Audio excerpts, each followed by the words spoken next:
Good morning and welcome to another episode of Coffee with the Librarian. Today is December 2nd, 2024. This is our last one for the year.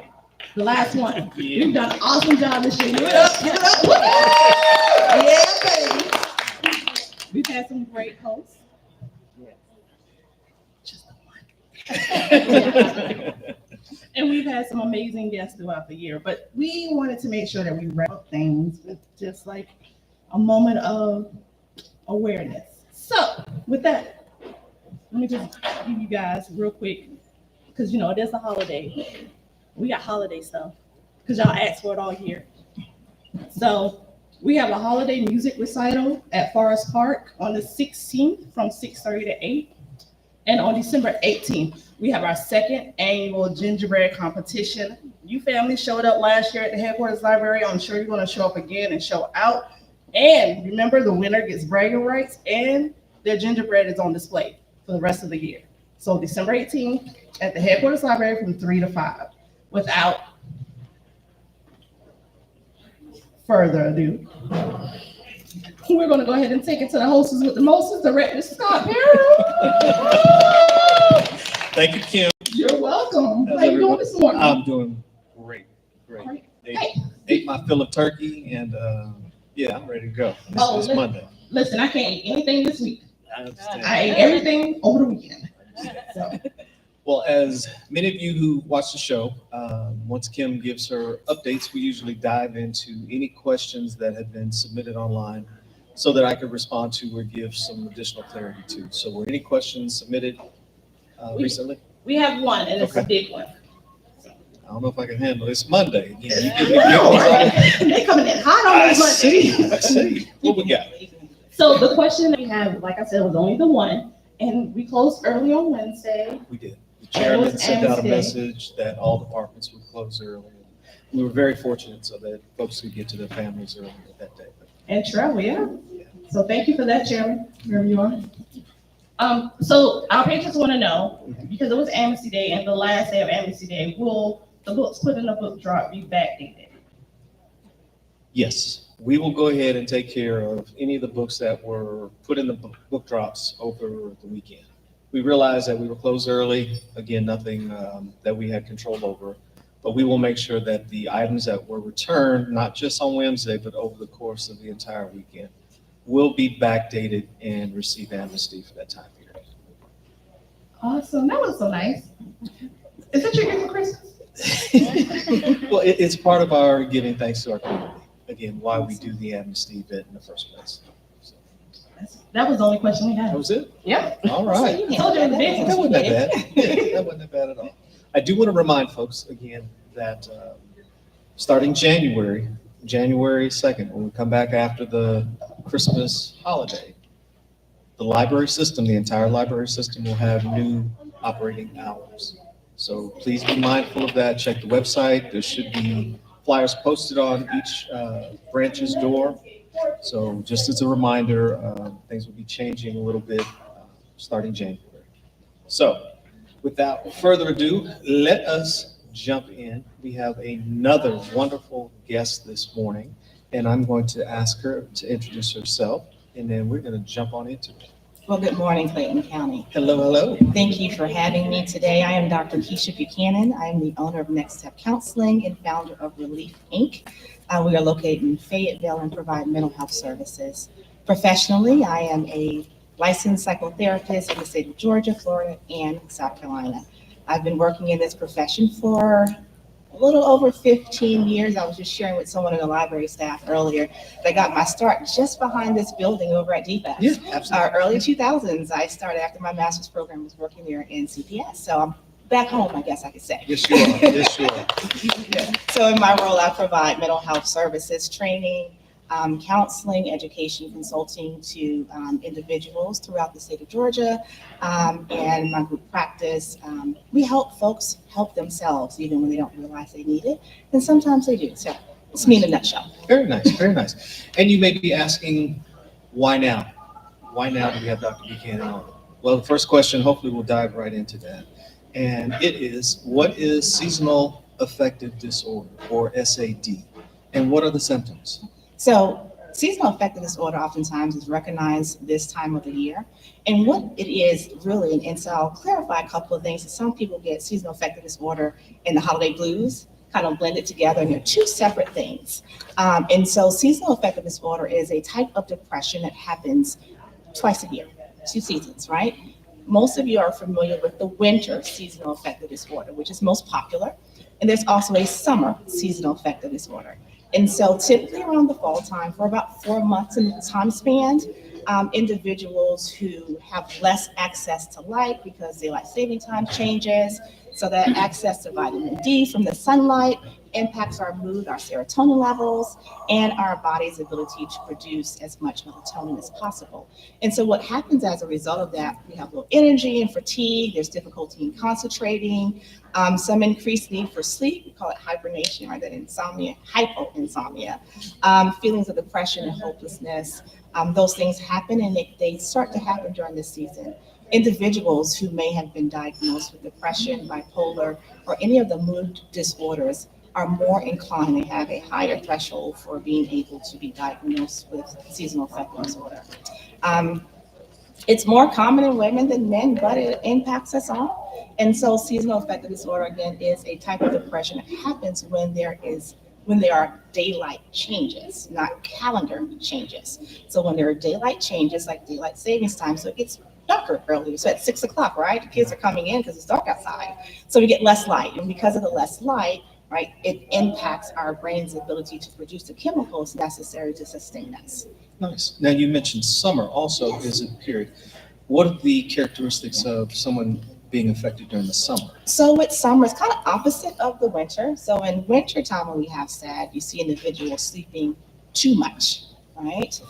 In the summertime, we have individuals sleep too little. So they're having problems with sleep. That's when insomnia kicks in.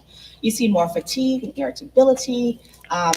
Interactions with social groups are less.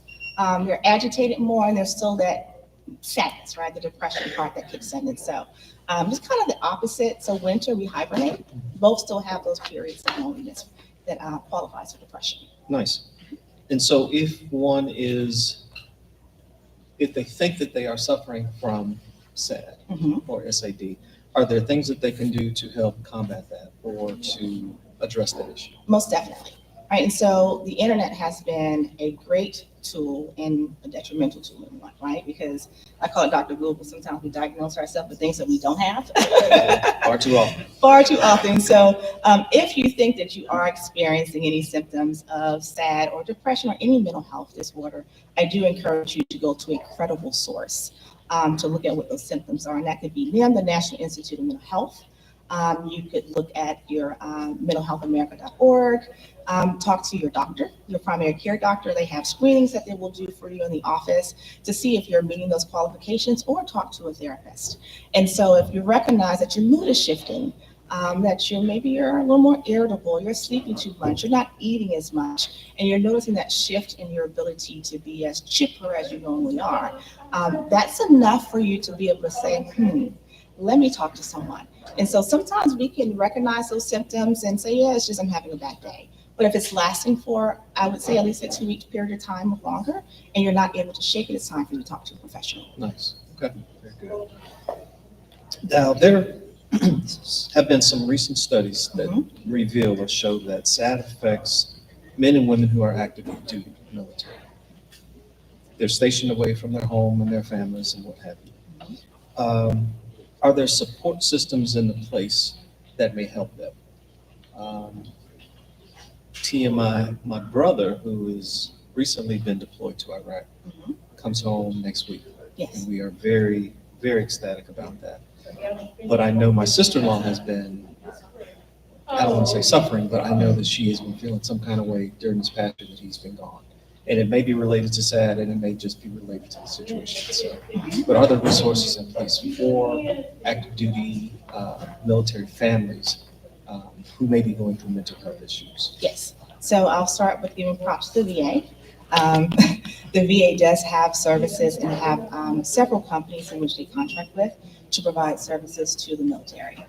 In addition to that, with their insurance, TRICARE allows them to see providers outside of the VA. So if there is a long wait and you can't get in to see someone, or you don't want to go to the VA, you can go find a private provider yourself. In addition to that, there are communities in which serve only veterans, right? So there's mental health agencies that specialize in providing veteran-only services. There are support groups that are there for veteran. There's a veteran support line. And forgive me for not knowing the number, but I know it starts at 100, 188. I think it is, and I'll give it to you for the end of the night. But there is a veteran hotline that is available 24 hours, 7 days a week, where you are connected to a trained, licensed clinician. And so if you're having issues, you can dial that number. They will talk to you and connect you to services. If they can't resolve your situation while you're on the phone with them, they'll make sure you get connected to others. 988 also is not just a suicide prevention hotline. However, it also connects you to resources. And so there is a line very specifically dedicated to military personnel. So when you dial 988, right, there's an option for you to select if you're military. And if you are, then you are connected to peer support and licensed professionals who are trained to deal with military personnel specifically. 988. 988. Nice. Very Yeah. nice. Very nice. I want to add one more thing to that, right? And so those are professional organizations that provide mental health services to our military personnel. But what can you do as a citizen, right? You don't have to be licensed and trained to be able to help. And so if you know someone that's coming home and they've been gone for a while, or maybe they've been stationed and not just waiting for them to come home, write a letter, send them a letter, send them a care package, right? Let them know that you're thinking about them so that they can feel that, while I'm away from my family and friends, I have the ability to be able to connect, right? And still feel connected to others. And that 800 hotline for veterans is 1-800-273-8255. Very nice. Thank you, thank you, thank you.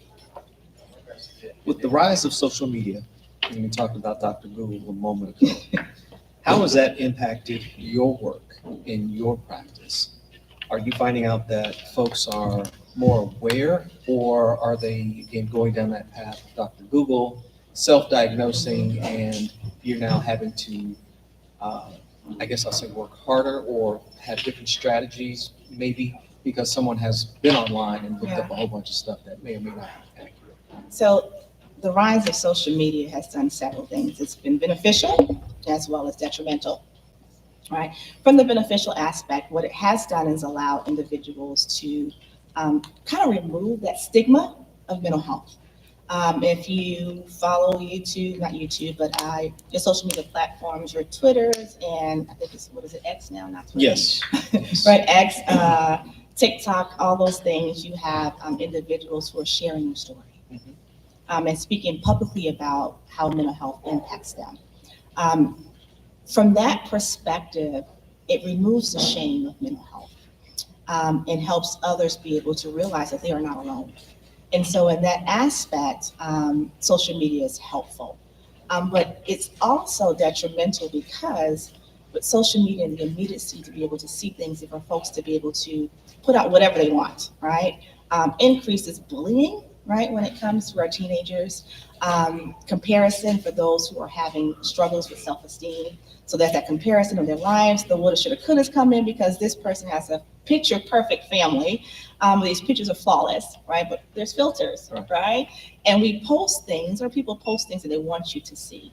It's very rare that someone posts their vulnerability and when things aren't going well. And so for individuals coming into the practice for services, we have to do a lot of myth busting and really working through those irrational beliefs that what you see is what it is. Not recognizing that there's a whole lot of stuff in the background that you're not privy to. Right. And so we encounter those challenges initially, and then we have to work that process to undo what their brain, right, that emotional brain is telling them is happening when it comes to comparing, when it comes to the access to things. But overall, I'll go back and say not just with those who are sharing their stories, but it allows mental health professionals and organizations to also be able to reach more individuals through social media. And so if you just type in one hashtag with social media on something that you're looking for, you post, you'll see more commercials come up from maybe 988, Yeah. from DBHDD, right? And so organizations are utilizing the social media platform to be able to educate the public about mental health and to help in reducing the stigma when it comes to mental health services. Nice. Yeah. Nice. We also have a large population that are anti-therapy Mhm. or resistant to therapy. Can you speak a little bit about what therapy is designed to do, and if someone is kind of on the fence, how they can begin that process? Most definitely. So therapy is not designed for the therapist to change you. State that again, please. Therapy is not designed for the therapist to change you. Okay.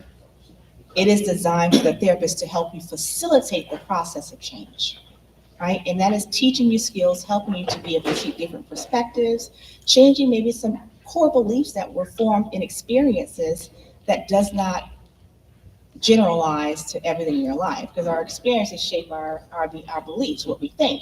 And so sometimes we can get stuck in experiences and see the world through tunnel vision, right? I like to use the analogy of horse racing. When the horses are on the track, they have blinders on and they're like this. And even though they can hear the galloping of other horses, they can't see where they are, right? And so those blinders keep the horses focused and on their mission to win the race, right? When we are operating from our experiences, our negative experiences, the ones that aren't pleasant, the emotional brain has the ability to do that. It puts blinders on for us. And so we are only operating from what has happened to us, what we believe to be true, versus taking those blinders off and be able to use a peripheral and see that there's more to life than what our experiences are. And so in the process of therapy, our job as clinicians is to help you be able to see that there's more than one way of thinking about things, and that just because you think it doesn't make it true, right? Our thoughts, our beliefs may have some validity in it, but it has a lot of emotion in it as well. And so those emotions have the ability to taint our processes. And so when you come to therapy, our goal is to build a relationship with you to help you be able to identify those stuck points, irrational beliefs, or areas that you wish to change. And so we help facilitate that process. We don't give you advice. We will make suggestions and help you work through what will be the best option for you. But therapy really is about you walking through the process of changing yourself with the help of a facilitator, which is called a counselor. And so to get started, if you just say, I need somebody to talk to, all right? Then you can come talk to a therapist, right? So we wear multiple roles. And so there's no shame in that, because many people go to the hairdresser and they tell their business in the chair. And so everybody in the salon knows, right? The barbershop, the hair salon, doctor, what you're doing with them is what we do in therapy. The difference is we're trained to help you recognize processes, to help you recognize faulty thinking, to help give you interventions other than, girl, you shouldn't do that, just leave him, right? And so the things that you're already doing with your barber, your hairstylist, your cousin, that's what we do. We're trained to do that. And so some communities see counseling and therapy as taboo. And I have the gift of gab, so if I'm giving too much information, slow me down, please. Not at Say, all. no, we Not need to at all. transition. But this is a passion of mine.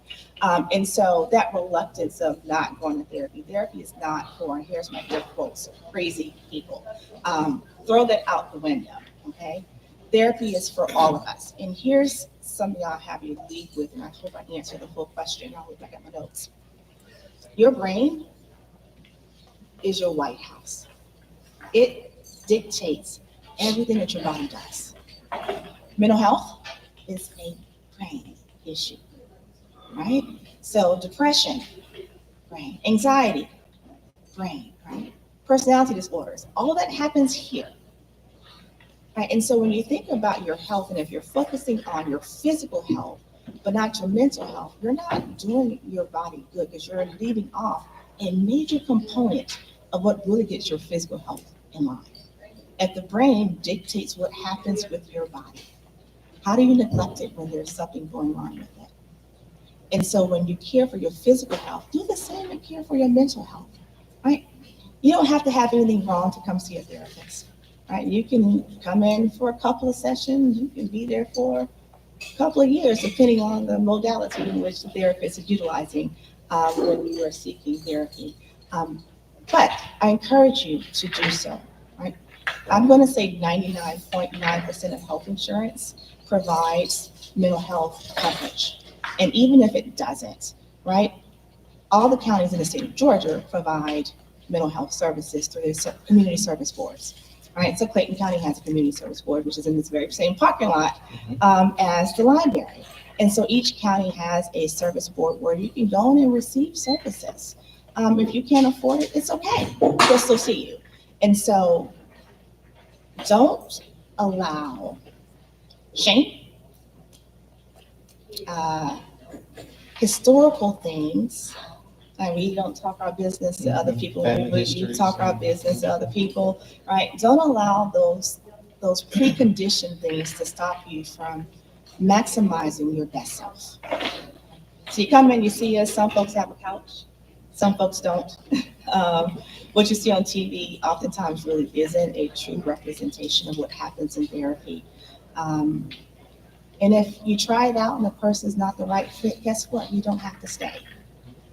It's like trying on a pair of shoes. If they're not comfortable, take them off and try a new pair. And so you have that flexibility with a therapist as well. And so do so. Do your research. Most therapists give you a 15-minute consultation for free to see if it's a good fit. And if it's not a good fit, then keep trying. Great.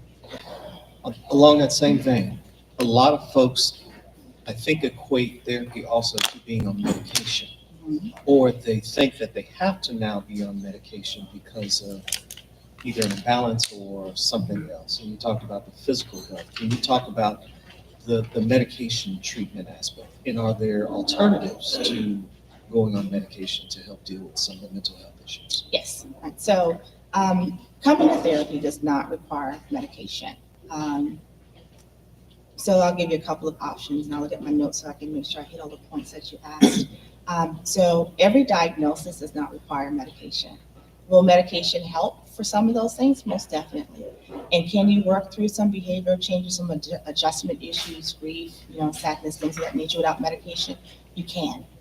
It may take a little longer for you to accomplish your goal depending on how severe the issue you're having is, right? And so there is therapy, we call it behavior therapy, behavior modification, where we modify the behaviors in what you're doing to help get the change in what you're seeking. So that's behavior modification that you can do. In addition to that, if you wanted to seek the route of medication, counselors, therapists, read them out, prescribe, right? So we refer you out to a psychiatrist or a psychiatric nurse practitioner or your primary care physician that will write a prescription of medication for you. So that's if you wanted to do that. There are natural remedies in which you can try.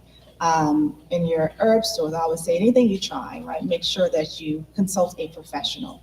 A professional is not an influencer that talks about a certain herb they've utilized and that worked for them. Everybody's body chemistry and DNA is different. And so always consult on what you are doing before you do it. So don't go out with the latest, hottest crave that's on social media. So this has helped my depression and anxiety. Please do your research, right? So they are natural remedies, herbal supplements that you can take that are designed to help reduce any mental health issues that you're having. However, please research it. It may take longer for you to be able to achieve the results you're looking for. With psychotropic medication, you get kind of a quicker turnaround than you would get with herbal supplements because it has to build up. Oftentimes with meds, it takes maybe about anywhere from, if it's an instant medication, the day you take it, up to 2 weeks to build into your system. And so meditation is another great way to help combat anxiety and depression.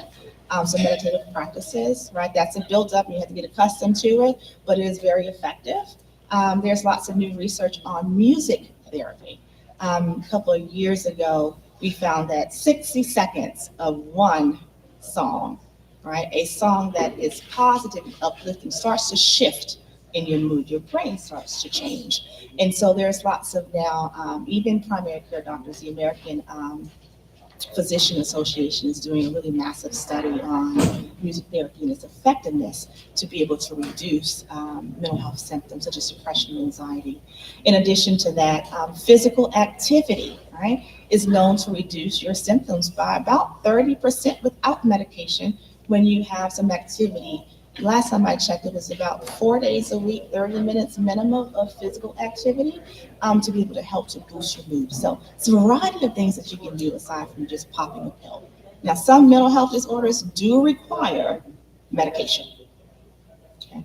There are some more severe mental health disorders that in order to manage those symptoms, medication is the route that you must go, such as your schizophrenia, bipolar disorder, things of that nature. So there are some things, and so always consult a professional who has been trained in the medical profession to be able to assist you on which route you should go. It's your body, you make the final decision, but be open and do the research so you know that you're making the best decision for yourself. And if you decide to go one route and it doesn't work, you can always switch or try a combination of thereof. Okay. I'm going to switch now to library-specific situations. Sure. And it dovetails very nicely to what you were saying about schizophrenia and bipolar. Mm-hmm. We have, well, as you know, public libraries are open facilities for any and everyone who comes through the doors. We often have negative encounters with folks who staff are quick to label as something is wrong mentally with them. And we are sympathetic, but we're also reminding them and mindful that we're not clinicians. Correct. We can't make that diagnosis. Mm-hmm. Are there strategies that library staff or frontline staff in general who deal with public like we do to have strategies to deal with folks who may be acting in a way that's not, I don't want to say normal, but off from Abnormal. We'll say abnormal, right? Yes. And again, how do staff then maintain their mental health well-being when they are dealing with folks day in and day out who may be acting abnormal? So first thing I'll say, I know it's and not labeling, right? Yes. Individuals as an individual who has a mental health issue. Well, I always say start by just listening. Right? Oftentimes we can make assumptions, we jump to conclusions because we see, we hear, and it may look like this, so we say it's that. Right. But it may not be just what you think it is. And so being able to, if the person is approachable, to ask a question, how are you? How can I help you? And just have that spirit of listening versus rushing and jumping to a conclusion about things. So empathy is the first answer to that. Okay. Being empathetic. I know sometimes we can see things happening over and over again, and it impacts us or impacts how we do our job. Therefore, removing that empathetic piece when it comes to working with those who may have some abnormalities happening with them. And so listening will always be my first answer to be able to help. And then asking, how and what can I do to assist you? And even if you want assistance, right? And then have resources available for those individuals. Because again, you're right, you're not clinicians, you're librarians, right? And so be able to provide them with resources. Rather have a pamphlet or a card that you can pass out to that individual, and then be open to realize that even if they need help and you see it, everybody's not open to help. They don't necessarily want to. They don't want the help, right? And so that's not a you issue, it's a them issue. And you provide them with what you have as resources, and then hope that you plant the seed, right? And that at some point they can receive what you're offering them. And so one, be empathetic, treat them like you want to be treated, ask questions, how can I help you? What's going on? How are you? Be that ear. And if you have the resources to provide them, then do so. That's a great way to start. Nobody will come out, I take it back, because some people will, right? Most individuals will not come out and say that I'm schizophrenic or I have this issue and start the conversation by talking about health issues. And I'm just classifying all health issues, right? Most individuals will start by, and if you see these abnormalities, may already be operating in a defensive mechanism or a mode because of the assumptions that people have already placed on them and how they've been treated. And so be different, right? Don't be like the status quo and treat them as human. And then when it comes to yourself, first recognizing you can't fix anyone but you, right? And so while we may have the desire to help and change, recognize your limits. Know what your limits are. Provide the resources you can. If the person you're interacting with reminds you of something personal, because we all have personal things, family members in which may have struggles, and if that's something that's clouding your judgment, pass it on to your coworker, right? Don't put yourself in that situation to have what we call transference to happen, where your issue is now transferring onto them and you're trying to be their savior. You're trying to fix things for them. And then for you as well, right? Recognize when you need a break. If it's too much, talk to your managers, your coworkers, so you guys can pass things off to each other. Don't try to handle the world by yourself. Make sure you're eating healthy, because our diet, right, matters. Our energy levels can be depleted when we eat all the wrong things. I know for me, if I eat too many carbs, I'm going to be sleeping about 2 hours, and you guys are not going to be able to wake me up. Right? So know your body, right? You want to, if you're at work for 8 hours, 10 hours a day, you want to have as much energy as possible.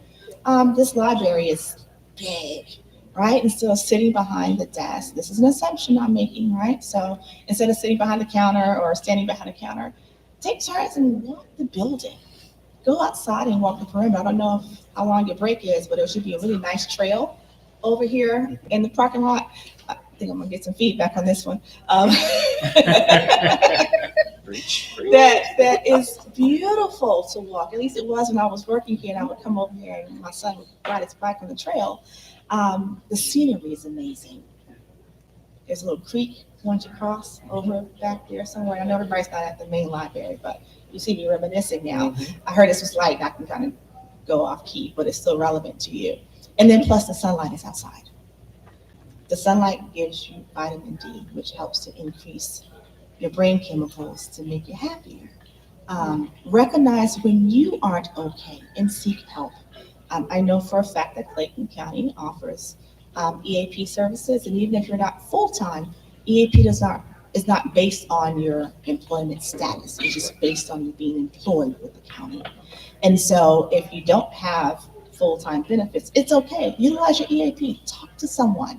And so I think I answered that question. Did I leave anything out? No, very comprehensive response. Thank you for that. You're welcome. In a perfect world, Mhm. how do you believe, or how can we improve access to mental health care? And is there anything that we can do now currently to help with that? You know, there are so many initiatives that are happening right now in improving mental health care, and it's really access, right? Access, and access. Down at the Carter Center, there's an initiative that's been going on with President Carter's wife, who's really passionate about mental health and mental health parity, and trying to improve access and make individuals aware that they have the ability to receive services. And so campaigns are out there about mental health services are available to you. I think reducing the stigma is a big part of that. In addition to that, our what do I want to call them? Residents, right, that live in rural Georgia, had a brain fart for a minute. For those residents that live in rural Georgia, there's limited access to mental health providers, and increasing that access, telemental health, has really helped with that platform to be able to allow those who don't have transportation the ability to still receive services through their phone, through text message, over the telephone. And so having COVID really opened up the mental health access, and it really told many of us that we need to talk to somebody after being in the house for long periods of time with our children, spouse, or by ourselves, or family members. Like, you know what, we're gonna still be okay. We need to talk to somebody. So in a perfect world, the stigma would be removed on mental health, and it would be treated like physical health, because they really are one and the same, right? Your physical health can't happen without your brain health.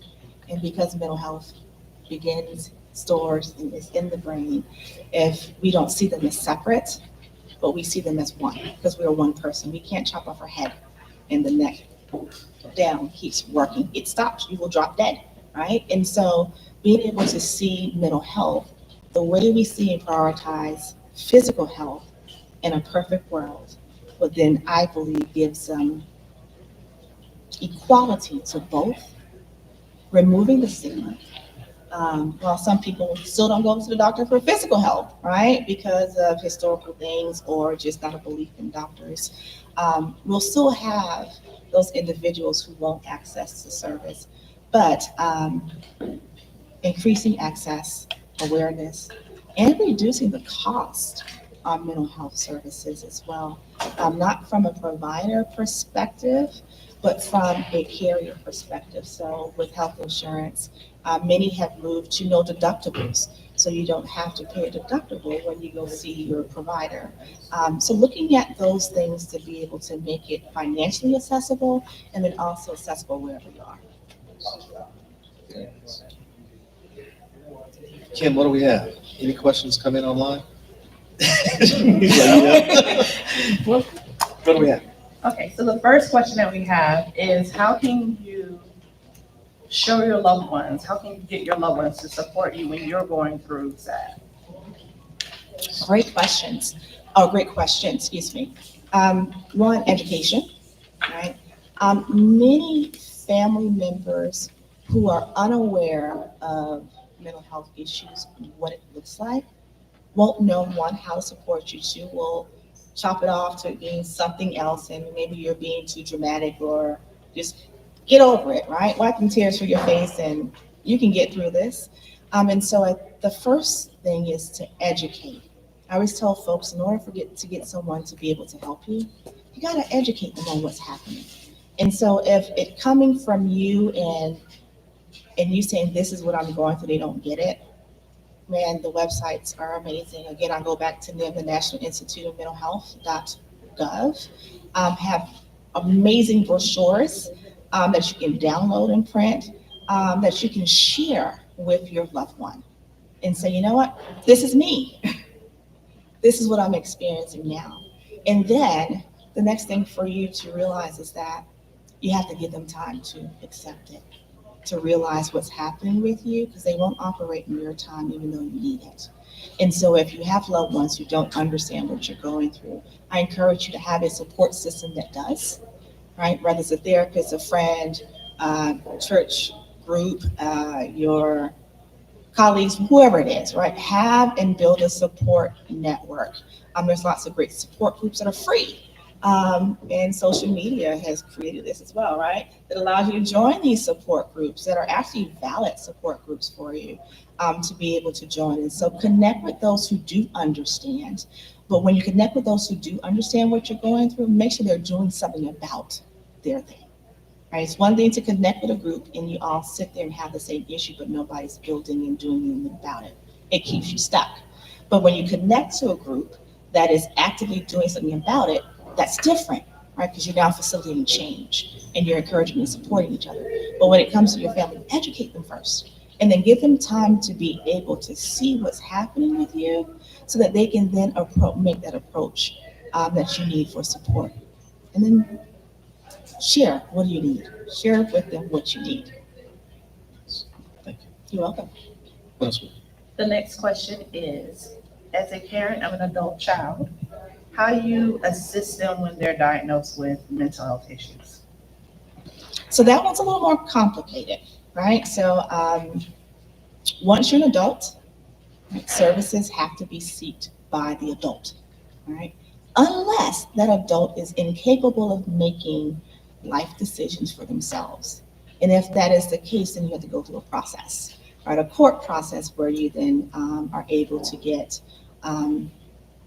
what's the term, guardianship in a sense, over that adult to be able to make those decisions for them and for their health.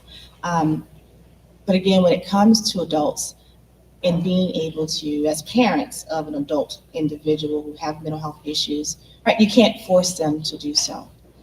You can encourage them, you can provide them with the resources necessary to be able to get the help. You can make the phone call with them and sit with them to book the appointment. You can even drive them to the appointment and sit in the lobby while they're being serviced. But the one thing you can't do is help them to participate in the process. And so what I will say is, one, don't enable that adult child who has mental health issues by doing everything for them and making justifications for their behaviors or lack of. But do encourage, support, and walk alongside with them to be able to get those services. And then additionally, for you as a mom who is trying to get their adult child to seek services to improve their quality of life, join a support group yourself. Right? NAMI is awesome, right? The National Alliance of Mental Health. So there's a Henry Clayton chapter that meets at a Facebook page. You can go to NAMI.org. There are virtual groups you can attend, and what NAMI does is provide family support to individuals who have family members who are struggling with mental health, because that becomes taxing on you to be able to see it, to sit through it, and realize you can't do anything yourself for that individual, but be there. And so put services in place for yourself. NAMI is absolutely free for you to attend those groups. And so NAMI.org is a source for you, mom, to attend. And again, walk with your child through that process, but realize you can't do the work for him or her. Dr. Buchanan, Yes, you're really good, because we got a question that came in asking about NAMI, and if you can elaborate it before I can ask you. You were already there, so. Awesome, I'm glad I was able to do that. I try to be resourceful and provide resources whenever I'm giving any type of educational speeches on mental health. That appears to be our last question. Do we have any For of our online. guests have any questions? No? You covered it all? You covered it all, baby. Thank you so much. We really appreciate it. A lot of great resources provided, a lot of great just information. I just want to thank you again for your time coming, sharing some of you with us today. And we look forward to having you back another time. Well, thank you for having me. Happy holidays. Happy holidays. And listen, take care of your mental health. It matters. Oh, One quick second, it seems like we have a question coming in, just hold on.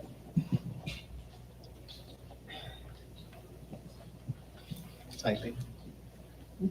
Can you tell us, this is live, baby. can I plead the fifth? Right. Can you tell us more about the services that you offer? Yes.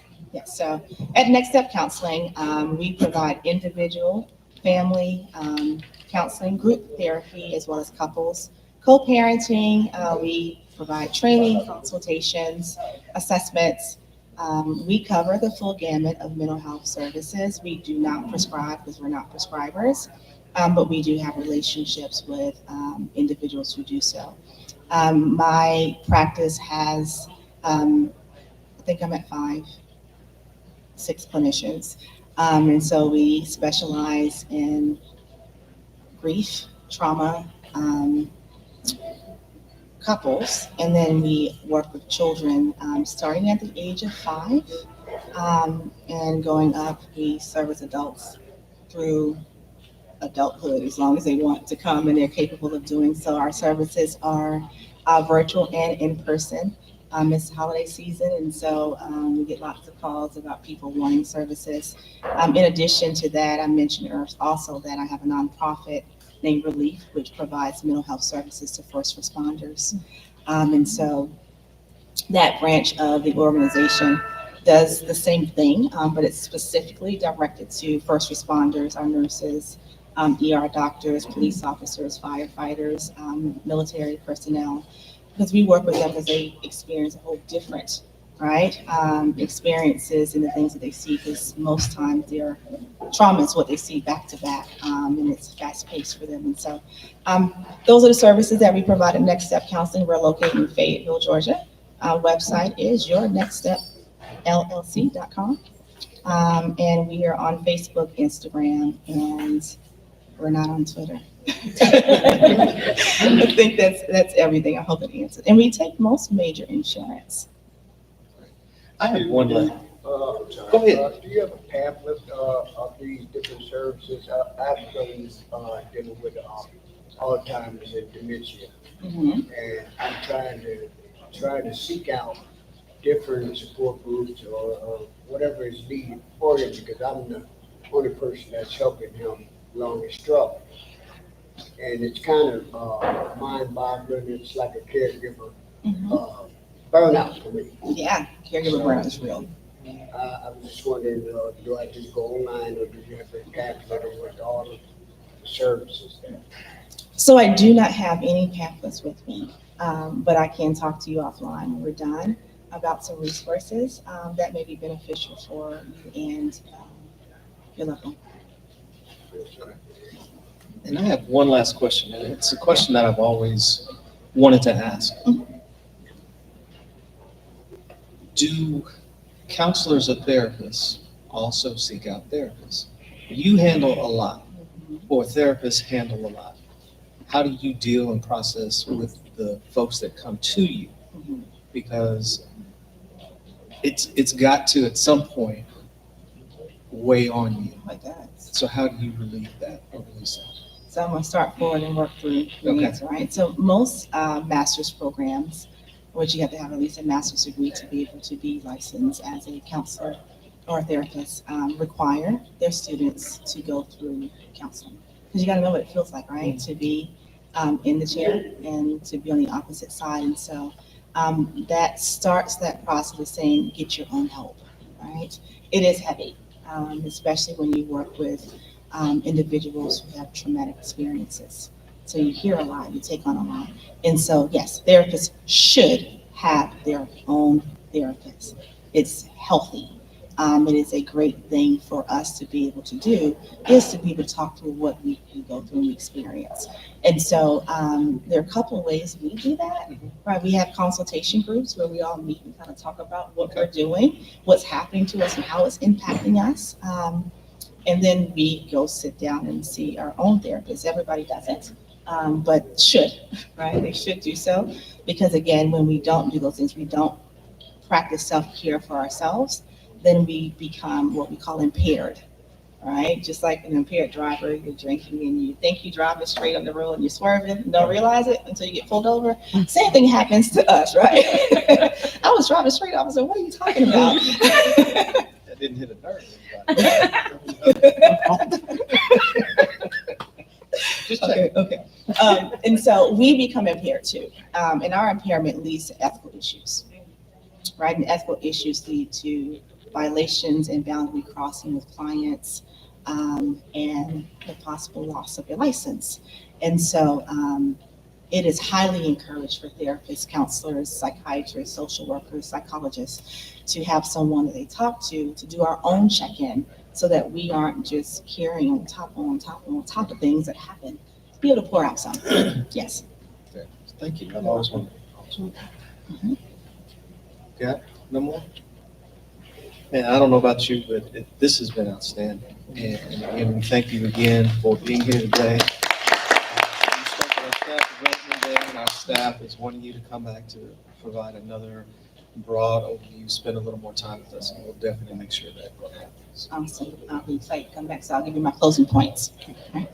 Mental health matters. It's not just cliches, not just what you see on social media. Mental health matters, right? It is how we live, do things, how we think, how we feel. Pay attention to your own emotions and feelings, not just yours, but also your children's, right? From the time of birth, we come out crying, right? That's how the doctors determine that we're alive. It's knuckles on the bottom and we cry, right? Because they hurt, right? So feelings, you're born with them. Don't stuff them, don't ignore them, right? Your kids don't turn 18 and automatically have feelings. So this is coming from the kid aspect to the adults. If you were told to suck it up and to get over it, no, work through it. We don't get over anything. We work through things.